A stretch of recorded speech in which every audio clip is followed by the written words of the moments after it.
बेखौ रोदोमखां बे बिथांखिया NDFB एबा आबसुनिबो सिगांनि सोमावसारनायफ्रा जायफ्रा माबा हिसाबै थालांबाय एक्स वर्कार हिसाबै थालांबाय बिथांमोनखौ थांनानै थानायनि थाखाय लामा होनो होननानै बे फिन रोदोमखां आसनिखौ लानाय जादों आरो बे आसनिखौ कअपारेटिभ बेसिसाव गासैबो एक्स NDFBनि केडार आरो गासैबो आबसुनि एक्स वर्कारफोरखौ लानानै मोनसे कअपारेटिभ बेसिसाव बेखौ दैदेनलांनायनि हाबाफारिखौ लादों आरो बिनिनो गिबि स्टेप हिसाबै गिबि आगान हिसाबै राइस मिल गायसननो नागिरदों आरो बेखौ जों माबाखालि 5 अक्ट'खालि जोंनि उदालगुरियाव गायसनगोन जों आसा खालामदों बेखौ जों साक्सेस खालामनो नाजागोन आरो बेखौ साक्सेस जायोब्ला दा NDFBनि जेसेबां वार्कार दं बिथांमोन जायफ्रा बेयाव इनभल्भ जायो जायफ्रा इनभल्भ जानो गोसो गैया बिथांमोनखौ जों जर जुलुम खालामा खिन्थु जायफ्रा इनभल्भ जानो गोसो खालामो बेयाव खामानियाव नांफायो बिथांमोना थांना थानायनि लामा मोनगोन खारन बे रोदोमखां जिथु बिखान्थि बेवहाय राइस मिलनिनो बाथ्रा गैया बेवहाय हेचारि फिसारि एग्रिकालचार फार्मिं पिगारि गोबां रोखोमनि आसनि लानाय जादों आरो बेखौ जों साक्सेस जानो नाजागोन बेनिखायनो आं बेखौसो खावलायनो लुगैदों जायफोर एक्स NDFB वार्कार दं बिथांमोना जाहाथे गासैबो सहयोग खालामलायो आरो बेनि गेजेरजों थांना थानायनि थाखाय लामा जाहाथे नागिरनानै लायो आं बेखौसो खावलायदों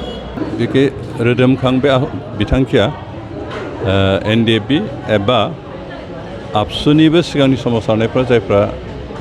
माबा हिसाबै थालांबाय एक्स वर्कार हिसाबै थालांबाय बिथांमोनखौ थांनानै थानायनि थाखाय लामा होनो होननानै बे फिन रोदोमखां आसनिखौ लानाय जादों आरो बे आसनिखौ कअपारेटिभ बेसिसाव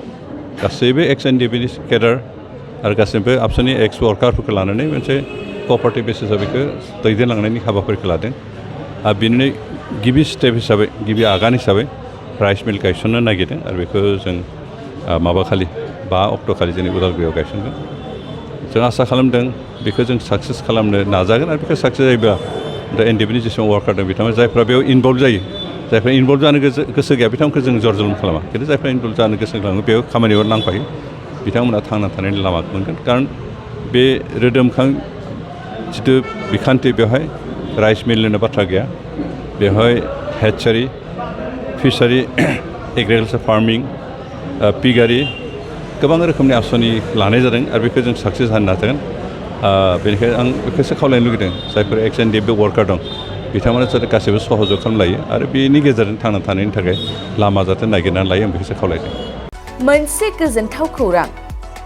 2023-24 सोलोंथाइ बोसोरनि थाखाय 11-12 थाखोनि गोदानै मुं थिसननाय लानानै फैदों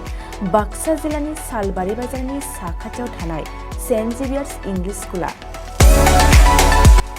देग्लाय बोसोरनिफ्राय सेन्ट जेभियार्स इंलिश स्कुलाव आर्ट्स आरो साइन्स आयदानि थाखाय गोदानै फरायसाफोरनि मुं थिसननाया दायो सोलिगासिनो बे फरायसालियाव मुं थिसननाया बेसेन नाङै जागोन आरो डेभेलपमेन्ट फिसा 1000 दानफ्रोमबो टिउसन फिसा 1500 रांखौ फरायसानिफ्राय लानाय जागोन बेजों लोगोसेनो जायफोर फरायसाया मेट्रिकआव 90 जौखोन्दोनि बांसिन मोननाय आरो बिपिएल कार्ड थानाय फरायसाया बेसेन नाङाजासेनो मुं थिसननो हागोन बबेखानि 80 जौखोन्दोनिफ्राय बांसिन नम्बर लानानै उथ्रिनाय आरो बिपिएल कार्ड थानाय फरायसाफ्रा मुं थिसननायाव 50 जौखोन्दो फ्रि जागोन बेबादिनो उननि जौखोन्दो लानानै उथ्रिसारनाय आरो बिपिएल कार्ड थानाय फरायसाफोरनो रेहाय होनाय जादों लोगोसे बे फरायसालियाव फरायसाफोरनि थाखाय हस्टेलनि खाबुबो दं गोसो गोनां फरायसाफ्रा सेन्ट जेभियार्स इंलिश स्कुलाव 11-12 थाखोनि गोदानै मुं थिसननायनि बागै आबुं बाथ्राखौ मिथिनोब्ला नैबे मबाइल नम्बर 9954427791 आव थोंजों सुलाद लानो हागोन।